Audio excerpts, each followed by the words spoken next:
जय संविधान, जय भीम, महात्मा गांधी की जय, कोट से मुर्दाबाद। देखिए, आज बात करूंगा मैं भारत की विदेश नीति की। विदेश नीति जिस प्रकार का विश्व अब बन गया है, उसके अंदर we have become a global village. और किसी भी देश की जो मजबूती है वो दो बातों पे निर्भर करती है। एक तो उसकी आर्थिक स्थिति पर, और दूसरा दूसरे देशों से उसके अंतर संबंधों पर। अब वो जमाना नहीं है कि तोपे किसके पास जाते हैं, घोड़े किसके पास जाते हैं, हाथी किसके पास जाते हैं। अब समय है आर्टिफिशियल इंटेलिजेंस का, और आपकी विदेश नीति का, और दूसरे देशों से आपके संबंध क्या हैं, और बुरे समय में अच्छे समय में कौन आपके साथ खड़ा होता है। ये विदेश नीति की सफलता और उसकी जो लंबी उसका परिणति होती है, उसका ध्यान रखना बहुत ज्यादा आवश्यक है। देखिए, आज के विश्व में तीन तरह के गुट हैं। एक गुट अमेरिका का गुट है, और ये भी अमेरिका का जो गुट है, ये बाइडेन साहब के जमाने में डिफरेंट टाइप का था। जब नाटो के साथ इनके अच्छे संबंध हुआ करते थे, वो उनको अपना मित्र माना करते थे, तो बाइडेन साहब का अमेरिका। और अब डोनाल्ड ट्रंप के अंतर्गत जो अमेरिका का रुख है, और जिस प्रकार से वो नाटो के अंदर भी, वो वर्ल्ड हेल्थ ऑर्गेनाइजेशन के अंदर भी जिस प्रकार की मदद बाइडेन साहब के जमाने में होती थी, उसमें भी रद्दोबदल करने का प्रयास कर रहे हैं।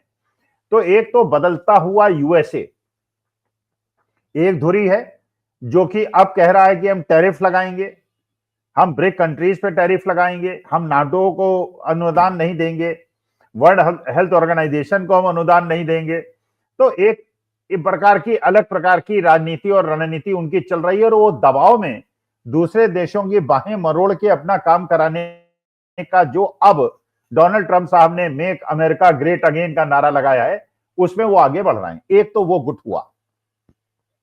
दूसरा गुट हुआ चीन का। चीन जिसने पिछले 25-30 साल के अंदर अपने को एक अंतरराष्ट्रीय मैन्युफैक्चरिंग हब बना लिया है, और उस मैन्युफैक्चरिंग हब के अंतर्गत उन्होंने अमेरिका को भी अपने आगोश पे ले लिया है। अगर अमेरिका के अंदर भी अगर मैन्युफैक्चरिंग करीब करीब खत्म हो गई, अब तो ये हो गया कि साहब उनके यहाँ सर्विसेज सेक्टर से उनके देश की प्रगति होती है। और क्योंकि चाइना ने एक दूरगामी नीति बनाई थी कि बड़ी बड़ी यूनिट्स लगाओ, लार्ज कैपेसिटी की यूनिट्स लगाओ, और जो अर्थशास्त्र के अंदर कहा जाता है economics of scale. Economics of scale का मतलब जितनी बड़ी आप यूनिट लगाएंगे उतना कॉस्ट ऑफ प्रोडक्शन कम होगा, और दूसरे लोग छोटी यूनिट लगाएंगे, उनका कॉस्ट ऑफ प्रोडक्शन जो है ज्यादा हो जाएगा, तो आप कॉम्पिटिटिव हो जाएंगे और अपना माल उनको बेच देंगे। चीन ने 25-30 साल के अंदर किया, और बड़ी तेजी से वो आगे बढ़ा। भारतवर्ष के साथ खड़े होने वाला देश आज हमसे 5 गुना बड़ा एक आर्थिक महाशक्ति बन गया, जबकि जनसंख्या बराबर है। तो चीन ने मैन्युफैक्चरिंग हब बनने का अपना जो कार्यक्रम था उसको पूरा कर लिया, और आज विश्व के अंदर जो मैन्युफैक्चरिंग सेक्टर में अगर तूती किसी के बोलती है, और मेड इन चाइना के हर जगह आपको लेवल दिखाई पड़ते हैं, तो वो चाइना के हैं। और तीसरा गुट अगर आप देखें, या तीसरी महाशक्ति देखें, तो आप रूस को देखेंगे। जिस रूस के अंदर आपने अमेरिका को भी चुनौती देते हुए और नाटो को भी चुनौती देते हुए यूक्रेन को जिस प्रकार से रौंदा है पिछले 2-3 साल के अंदर, जबकि यह माना जा रहा था कि यूक्रेन जो है वो नाटो का सदस्य बनना चाहता था, अमेरिका उसकी मदद कर रहा था, और शायद रूस ये दुस्साहस न करे कि यूक्रेन पे आक्रमण करे। लेकिन रूस ने न केवल यूक्रेन के ऊपर आक्रमण किया, बल्कि उसको पूरी तरह से रौंद डाला। अमेरिका ने भी कोई उसमें हस्तक्षेप नहीं किया, और नाटो ने भी कोई हस्तक्षेप नहीं किया, बल्कि रूस ने जो सप्लाई थी गैस की और क्रूड की, वो नाटो जो जितने यूरोपियन कंट्रीज की तरह उन्हें रोक दिया, और उनके लिए भी परेशानी का एक सबब बन गया। अब ये तीन गुट हैं जिनके बीच में हमारी जो विदेश नीति है उसकी सफलता का हम लोग निरीक्षण करते हैं कि ये सफलता हुई या नहीं हुई। अगर अपने पड़ोसी देशों के बारे में आप देखेंगे, तो आपको लगेगा कि यहां तो समस्याएं बहुत ज्यादा जटिल हैं। बांग्लादेश हमारा बहुत अच्छा मित्र हुआ करता था, आज के तारीख में बांग्लादेश हमारा बहुत बड़ा शत्रु हो गया है। जैसे भारतवर्ष के अंदर बांग्लादेश के अगेंस्ट भावनाएं हैं, और बांग्लादेश में भारत के अगेंस्ट भावनाएं हैं, और उसको और ज्यादा भड़काने का प्रयास हुआ जब शेख हसीना को अपने देश के अंदर शरण दे दी गई, जिनको दूसरे किसी भी देश ने शरण देने से इनकार कर दिया। तो बांग्लादेश तो एक तरह से दूर हो गया। भूटान और नेपाल के अंदर भी चीन का जिस प्रकार से हस्तक्षेप बढ़ गया, वो समस्या। चीन और पाकिस्तान को तो हमेशा से आप कभी भी अगर अपना मित्र मानेंगे तो बहुत बड़ी गलती कर देंगे। मालदीव, जहां पे भारत समर्थित एक राष्ट्रपति हुआ करते थे, जो भारत का समर्थन करते थे, वो इलेक्शन हार गए और चीन समर्थित राष्ट्रपति वहां पे आ गए, और जिस प्रकार का कांड भारत और मालदीव के बीच में हुआ वो आपने देखा। लेकिन वो आज के तारीख में चीन का प्रभाव मालदीव में बहुत ज्यादा है। श्रीलंका के अंदर भी जिस प्रकार की स्थिति बनी वो आपने देखा। तो अपने पड़ोसी देशों से तो हमारे संबंध बहुत ज्यादा अच्छे नहीं है, बल्कि बांग्लादेश से तो अब एक जो हमारे जिसको स्वतंत्र कराने का, आजाद कराने का सारा श्रेय भारतवर्ष को मिलता था, आज हमारा बिल्कुल शत्रु राष्ट्र बन के बैठ गया। खैर, ये तो बात हुई चलिए अपने पड़ोसी देशों में, और ये भी बात जैसे रूस और यूक्रेन के बीच में हुई कि अगर कोई पड़ोसी राष्ट्र दूसरे पे आक्रमण करेगा तो अमेरिका और यूरोप कोई मदद नहीं करेगा, दूर बैठे हुए हैं, केवल आपको पुचकारेंगे, अपना माल बेचेंगे, लेकिन उस समय कोई हस्तक्षेप नहीं करेगा। तो क्योंकि चीन आपके बगल में बैठा है तो उसका ध्यान विशेष तौर पर भारत को रखना चाहिए। अब सवाल यह है कि अमेरिका ने भारतवर्ष के साथ जो हमारी विदेश नीति है उसको सफल माना जाए या असफल माना जाए।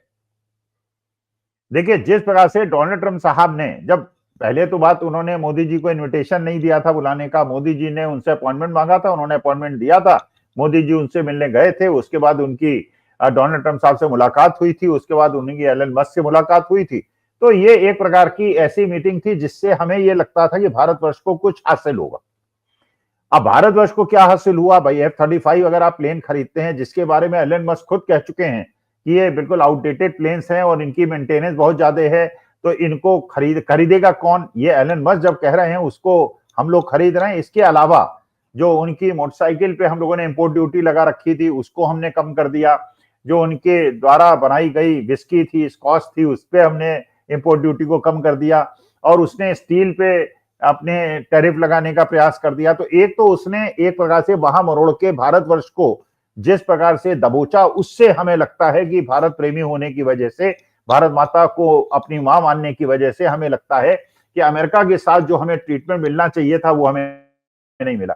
और जिस प्रकार से हमारे जो वहां पे लोग चले गए थे अमेरिका के अंदर, क्योंकि भारतवर्ष के अंदर उन्हें नौकरी नहीं मिल रही थी, व्यवसाय नहीं मिल रहा था, और ये गलत गए थे, नहीं जाना चाहिए था, लेकिन जब चले गए थे तो जिस प्रकार का ट्रीटमेंट उन्हें मिला और जिस प्रकार से जंजीरों बेजुनियों से भेड़ के उनको यहाँ पे भेजा गया, बल्कि सिख जो नौजवान वहां गए थे उनका टर्बन वहां उतरवा लिया गया, तो जिस प्रकार का अपमानजनक व्यवहार उनके साथ किया गया, और 3 अभी तक लोग प्लेन वहां से आ चुके हैं। और पहले में तो हमने सोचा था चलिए मोदी जी की जाने के पहले की बात हुई, लेकिन उसके मोदी जी की मुलाकात के बाद भी दोनों प्लेन में अगर टर्बन्स उतार ली जाए और हथकड़ियां लगा के उनको भेजा जाए, और जो लोग भारतवर्ष वापस आ गए हैं पुलिस उनसे बात करने के लिए पत्रकारों को रोके, तो इसका मतलब कहीं कोई मामला ऐसा है जिसको छुपाया जा रहा है। तो अमेरिका से हमें अच्छा ट्रीटमेंट नहीं मिला। अच्छा, ये बात बिल्कुल सब जानते हैं, सारे भारतवासी जानते हैं कि पिछले 70-75 साल से अगर सबसे ज्यादा हमारी मित्रता वश किसी ने व्यवहार किया है तो रूस ने किया है। अगर जब अमेरिका ने रूस के ऊपर सैंक्शन लगाया था और उसके यहाँ से चीजों को खरीदने और बेचने पे प्रतिबंध लगा दिया था, तो भारतवर्ष ने उसका सहमति नहीं जाहिर की थी, और भारतवर्ष ने रूस से सस्ते दामों पे तेल खरीदा था। हाँ, ये बात दूसरी है कि जो सस्ते दामों में तेल खरीदा गया रिलायंस इंडस्ट्री द्वारा या भारतीय तेल कंपनियों द्वारा, उसका लाभ कंज्यूमर्स को नहीं दिया गया, और सारा का सारा फायदा रिलायंस ने और इन तेल कंपनियों ने उठाया। लेकिन इस बार अमेरिका ने भारत को इतना मजबूर कर दिया कि अब वो रूस से सस्ता तेल भी नहीं खरीदेगा। अब रूस भी ये बातें करेगा कि हम ईरान से भी ना खरीदें, हम रूस से भी ना खरीदें, केवल अमेरिका से खरीदें, अधिक दाम पे खरीदें। तो एक तरफ तो हम उन पे टैरिफ घटा रहे हैं, वो हमारे यहाँ से टैरिफ बढ़ा रहा है, तेल अपना महंगा बेचेगा, सस्ता तेल हमें रूस से नहीं खरीदने देगा, तो हमारी आर्थिक स्थिति पे क्या प्रभाव पड़ेगा? ये अब एक विदेश नीति हुई भारतवर्ष की और अमेरिका के बीच की। अब इसके बाद अब आ जाइए चाइना में। भाई, अमेरिका ने पहले ही, डोनाल्ड ट्रंप ने कह दिया कि ब्रिक कंट्रीज जो हैं ये टैरिफ बहुत ज्यादा लगाते हैं, हम इन्हें टैरिफ बढ़ाएंगे, और एक तरह से उन्होंने ये भी कहा था ब्रिक कंट्रीज आर डेड। इसका माने वो ब्रिक कंट्रीज को उन्होंने अपने आलोचना का केंद्र बना लिया। ब्रिक कंट्रीज को आलोचना का केंद्र क्यों बना लिया? जिसके अंदर चाइना इंडिया दोनों हैं। उन्होंने इसलिए आलोचना का केंद्र बनाया कि भारतवर्ष भी उस डिसीजन में था जिसमें कहा गया था ब्रिक कंट्रीज द्वारा कि हम जो डॉलर की सुप्रीमेसी है वर्ल्ड इकोनॉमी में उसको खत्म करेंगे, और हम लोग आपस में करेंसी एक बनाएंगे जिसमें लेन देन करेंगे। और ये बात नागवार गुजरी डोनाल्ड ट्रंप को, उन्होंने कहा कि अगर ये आप करेंगे तो हम आप पे 100% टैरिफ लगा देंगे। अच्छा, अब इस चक्कर में भारत भी दबाव में आ गया अमेरिका के, और उन्होंने कहा नहीं साहब हम उसमें सिग्नेटरी नहीं है, हमें कोई मतलब नहीं, हम तो डॉलर में ही खरीद फरोख्त करेंगे। तो उसकी वजह से क्या हुआ, ब्रिक कंट्रीज भी आंखें दिखा रहे हैं कि अगर आपने पहले सिग्नेटरी थे और आपने सहमति जाहिर की थी और अब आप जो है डोनाल्ड ट्रंप के दबाव में आके डोनाल्ड ट्रंप से डॉलर में ही खरीद फरोख्त करेंगे, तो आपने डिसीजन पहले क्यों लिया था? तो ब्रिक कंट्रीज भारत को निकालने की बात कर रहा है। तो भारत जो है जहां तक पड़ोसी देशों का मामला है वहां भी उलझा हुआ है। ब्रिक कंट्रीज ने पहले निर्णय लेके उसे पलटने की वजह से ब्रिक कंट्रीज से भी हमारी स्थिति गड़बड़ हो रही है। रूस से जो हम सस्ता तेल ले रहे थे जिसकी वजह से रूस की इकोनॉमी को फायदा हो रहा था, उससे विड्रॉ करने की वजह से रूस भी हमें अपना ये समझेगा कि हमने उसका साथ नहीं दिया। और अमेरिका जिस प्रकार से वहां मरोड़ रहा है वो आपके सामने मैं पेश कर चुका हूं। तो मुझे ऐसा लगता है कि देश के लिए बहुत ज्यादा आवश्यक है। जयशंकर साहब पहले इंडियन फॉरेन सर्विसेज में थे, उनको ये पता है कि या तो पंडित जवाहरलाल नेहरू की गुट निरपेक्ष राजनीति में चलिए, या अपने मित्रों को शत्रुओं को इस प्रकार से एडजस्ट करके चलिए अपने देश के लाभ के लिए, कि जिससे हमारे देश की आर्थिक स्थिति खराब ना हो और हमारी विदेश नीति इतनी खराब ना हो जाए कि रूस भी हमारा दोस्त ना रहे, ब्रिक कंट्रीज भी हमारे दोस्त ना रहे और अमेरिका भी हमारा दोस्त ना रहे, और इसका दुष्परिणाम हम भारतवासियों को झेलना पड़े। तो मुझे ऐसा लगता है कि भारत सरकार को अपनी विदेश नीति पे पुनर्विचार करना चाहिए और ऐसी विदेश नीति बनानी चाहिए जिससे भारत माता को किसी प्रकार का कष्ट न हो और हमारी देश के लोगों को किसी प्रकार का नुकसान न हो। नमस्कार, धन्यवाद और प्रणाम।